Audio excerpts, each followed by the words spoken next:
All right, let's talk about something that probably gives a lot of people some serious anxiety. Those really, really tough questions on the SAT math section. Today, we're going to decode what makes them so hard and, more importantly, give you a whole new way to think about solving them. Let's jump right in. You know that feeling, right? You're kind of cruising through the math section, feeling pretty good, and then bam, you hit a problem that just stops you cold.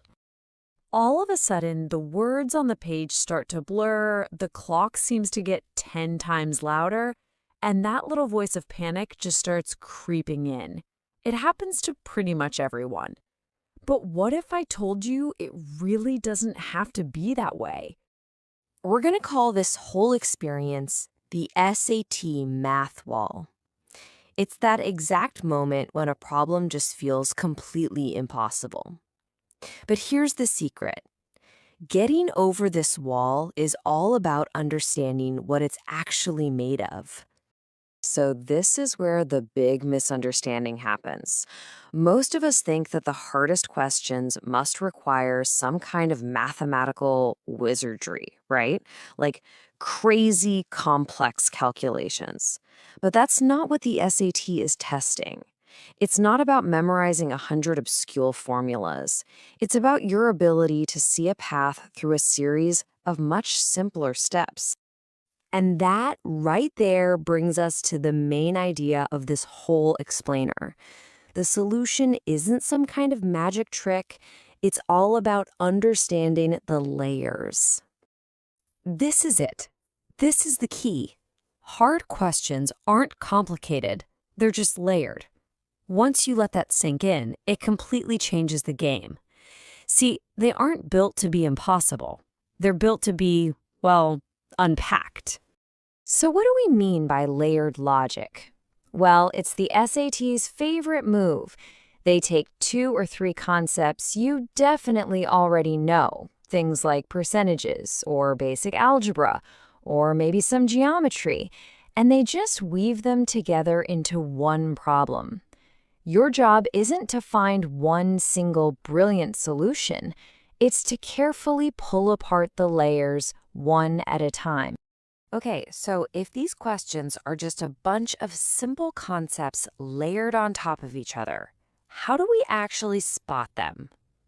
The good news is the SAT is actually pretty predictable. They tend to use the same kinds of layers over and over and over again. So these right here, these are the greatest hits. These are the patterns you're going to see again and again. You've got your multi-step word problems, questions that mix graphs with algebra, tricky function stuff. Recognizing these categories is really the first big step to owning them. Now, to make this really concrete, let's just zoom in on one of the most common culprits out there, the multi-step word problem. You know, this is where they tell you a whole story and just hide the math inside it. So how do you tackle it? It's all about deconstruction. First, just breathe. Don't rush.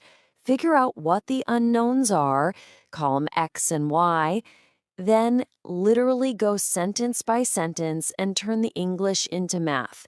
And finally, and this is so important, solve one piece at a time. Don't try to do it all in your head. Slow and steady absolutely wins this race. Okay, now that we know how to spot the patterns, let's get you a toolkit filled with practical strategies. Think of these as your offensive and defensive plays for test day. So on offense, your job is to just attack the problem systematically. Break it down into bite-sized chunks. Label everything, your units, your variables. Try to guess a ballpark answer before you even start calculating. This is a great way to catch a silly mistake. And hey, don't forget, sometimes just plugging in the answer choices is way, way faster than doing a bunch of messy algebra. And then there's the defensive side.